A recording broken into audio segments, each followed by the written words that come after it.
The exploding international scene. Trump should mind his store, not mess with our allies. Trump has spoken against Colombia's president. That is not playing well with this ally. Since I was in Colombia recently and spoke to many Colombians, I have learned that he cannot run again, and the election is only 6 months away. The people do not want narco terrorists or guerrillas attacking their communities. I think a conservative candidate can replace this lefty. America can help by supporting candidates who want security for Colombia.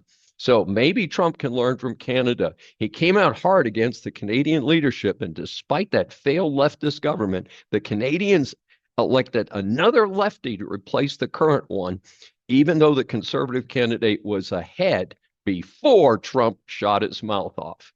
Trump recently commented that Cuba looks like it's ready to fail.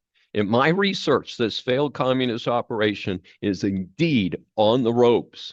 What is happening that turned the key? We have cut off their oil supply. We can finally bring the commie fools to the ground. Note that the 32 Cuban bodyguards were killed when Maduro was arrested. This is a bad operation that needs to end. Do we have the local resources in place to run the joint and make it the Caribbean playground it was before communism? Let's focus on regime change the right way.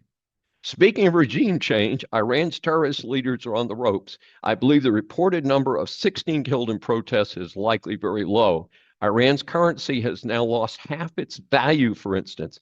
In any event, time to support the opposition. I know certain U.S. allies have spies all over. What does the Trump administration need to do to support internal regime change there? For sure, keep enforcing sanctions and prevent them from selling their oil. Cut off the Venezuela to Iran mutual support situation. That will help, just like cutting off Cuba from Venezuela. Last but not least on this topic is the mess Trump created with Denmark and Greenland. First, we don't need more dependence. Second, we already have a U.S. military base there. Third, why not have a heavy-duty cooperation agreement? We simply do not need to take over Greenland to have a strong position there. This is Dr. David D. Schein. Thanks for joining me for this special edition of Saving America. Remember, a new Saving America show is aired on the Brushwood Media Network every Saturday at 11 a.m. Eastern Time. Listen on any of the 16 network stations, Apple or Google mobile app, Apple CarPlay, TuneIn, Smart Speaker, and all smart TVs. Find more information at the brushwoodmedianetwork.com.